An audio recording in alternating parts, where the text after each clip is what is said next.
Sleep Book by Dr. Seuss. The news just came in from the county of Keck that a very small bug by the name of Van Vleck is yawning so wide you can look down his neck. This may not seem very important, I know, but it is, so I'm bothering telling you so. A yawn is quite catching, you see, like a cough. It just takes one yawn to start other yawns off. Now the news has come in that some friends of Van Vleck's are yawning so wide you can look down their necks. At this moment, right now, under 7 more noses, great yawns are in blossom. They're blooming like roses. The yawn of that one little bug is still spreading. According to latest reports, it is heading across the wide fields through the sleepy night air, across the whole country towards every which-where, and people are gradually starting to say, "I feel rather drowsy. I've had quite the day." Creatures are starting to think about rest. 2 biffer-bomb birds are now building their nest. They do it each night, and quite often I wonder how they do this big job without making a blunder. But that is their problem, not yours and not mine. The point is they're going to bed, and that's fine.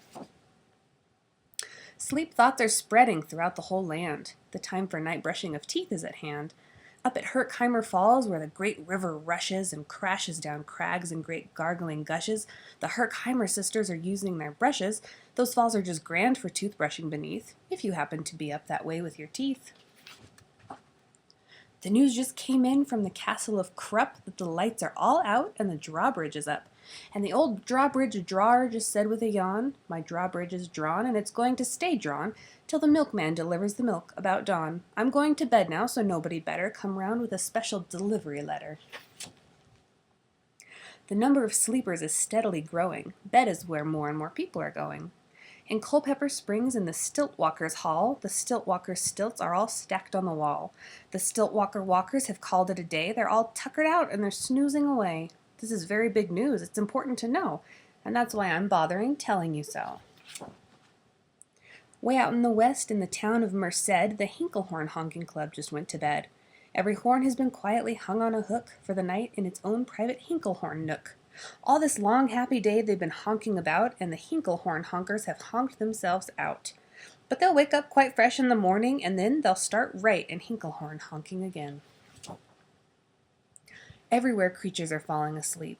The collapsible Frink just collapsed in a heap, and by adding the Frink to the others before, I am able to give you the Who's Asleep score. Right now, 40,404 creatures are happily, deeply in slumber. I think you'll agree that's a whopping fine number. Counting up sleepers, just how do we do it? Really quite simple, there's nothing much to it. We find out how many, we learn the amount by an audio-teleo-tallio count. On a mountain halfway between Reno and Rome, we have a machine in a plexiglass dome, which listens and looks into everyone's home. And whenever it sees a new sleeper go flop, it jiggles and lets a new biggle ball drop. Our chap counts these balls as they plop in a cup, and that's how we know who is down and who's up. Do you talk in your sleep? It's a wonderful sport, and I have some news of this sport to report. The world champion sleep talkers Joe and Mo Redzoff have just gone to bed, and they're talking their heads off. For 55 years now, each chattering brother has babbled and gabbled all night to the other. They've talked about laws and they've talked about gauze. They've talked about paws and they've talked about flaws. They've talked quite a lot about old Santa Claus. And the reason I'm telling you this is because you should take up the sport. It's just fine for the jaws. Do you walk in your sleep? I just had a report of some interesting news of this popular sport. Near Finnegan Fen, there's a sleepwalking group which not only walks, but it walks a la hoop. Every night they go miles. Why they walk to such length, they have to keep eating to keep up their strength. So every so often one puts down his hoop, stops hooping, and does some quick snooping for soup. That's why they are known as the Hoop Soup Snoop Group. Sleepwalking, too, are the curious crandalls who sleepwalk on hills with assorted-sized candles. The crandalls walk nightly in slumbering peace in spite of slight burns from the hot dripping grease. The crandalls wear candles because they walk far and, if they wake up, want to see where they are. Now the news has arrived from the Valley of Vale that a Chippendale mupp has just bitten his tail, which he does every night before shutting his eyes. Such nipping sounds silly, but really, it's wise. He has no alarm clock, so this is the way he makes sure that he'll wake at the right time of day. His tail is so long he won't feel any pain till the nip makes the trip and gets up to his brain. In exactly 8 hours, the Chippendale mupp will at last feel the bite and yell, "Ouch!" and wake up. A Mr. and Mrs. J. Carmichael Crocs have just gone to bed near the town of Fort Knox, and they, by the way, have the finest of clocks. I'm not at all sure that I quite understand just how the thing works with that one extra hand, but I do know this clock does one very slick trick. It doesn't tick-tock, how it goes is talk-tick.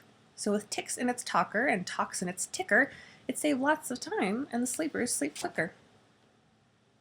What a fine night for sleeping, from all that I hear. It's the best night for sleeping in many a year. They're even asleep in the Zweiback Motel, and people don't usually sleep there too well. The beds are like rocks, and as everyone knows, the sheets are too short. They won't cover your toes. So, if people are actually sleeping in there, it's a great night for sleeping. It must be the air. It's a great night for snores. I just had a report of some boys who are tops in this musical sport.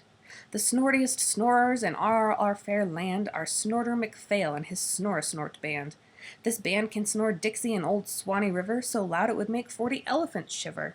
The loudest of all of the boys is McPhail. He snores with his head in a 3-gallon pail. So they snore in a cave 20 miles out of town. If they snored closer in, they would snore the town down.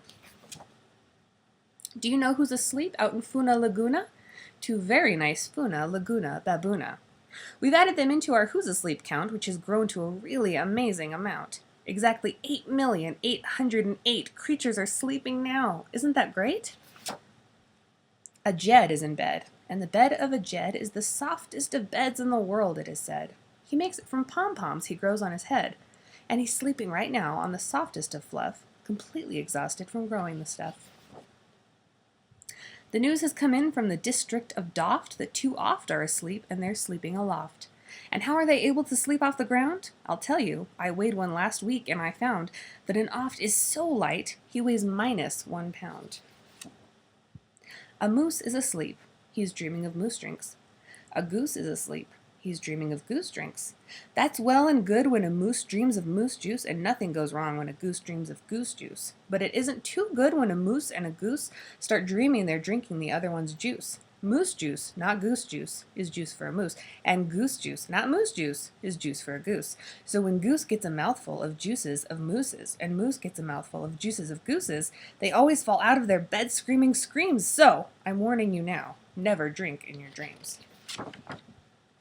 Speaking of dreaming, I think you should note that the Bumbletub Club is now dreaming afloat. Every night they go dreaming down Bumbletub Creek, except for one night every 3rd or 4th week when they stop for repairs because their bumbletubs leak. But tonight they're afloat, full of dreams, full of bliss, and that's why I'm bothering telling you this. At the fork of a road in the Vale of Vavode, 5 foot-weary salesmen have laid down their load. All day they've raced round in heat at top speeds, unsuccessfully trying to sell zizzerzif seeds, which nobody wants because nobody needs. Tomorrow will come, they'll go back to their chore. They'll start on the road zizzer-zoofing once more, but tonight they've forgotten their feet are so sore, and that's what the wonderful nighttime is for. Everywhere creatures have shut off their voices, they've all gone to bed in the beds of their choices. They're sleeping in bushes, they're sleeping in crannies, some on their stomachs and some on their fannies. They're peacefully sleeping in comfortable holes, some even on soft-tufted barbershop poles. The number of sleepers is now past the millions. The number of sleepers is now in the billions. They're sleeping on steps and on strings and on floors, in mailboxes, ships, and the keyholes of doors. Every worm on a fish hook is safe for the night. Every fish in the sea is too sleepy to bite. Every whale in the ocean has turned off his spout. Every light between here and Farfoodle is out.